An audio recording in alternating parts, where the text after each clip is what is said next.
కాదు పేదవాళ్ళు కూడా చదువుకొని గవర్నమెంట్ చదివిస్తే ఫ్రీగా చదివిస్తే వైద్యం తక్కువలోకి వచ్చిందని చెప్పి జగన్మోహన్ రెడ్డి గారు మెడికల్ కాలేజీ పెట్టాడు.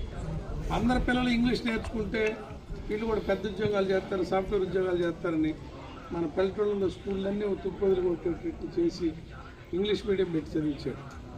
అదేవిధంగా మన అందరికీ అంతకుముందు ఆరోగ్యశ్రీ అంటే కొద్ది గొప్ప ఉండేది. 5 లక్షల రూపాయల దాకా ఆపరేషన్కి ఉచితంగా చేయించాలనుకున్నాడు.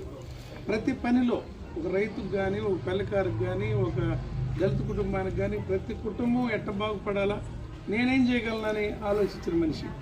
ఇప్పుడు హార్బర్లో చంద్రబాబు నాయుడు ఇప్పటికి 4వ ముఖ్యమంత్రి, 16 ఏళ్ళు ముఖ్యమంత్రికి ఇప్పటికి ఆయన ఉండి ఒక్క హార్బర్ అన్నా ఈ రాష్ట్రంలో గట్ల మన చేపలు పట్టుకోవడం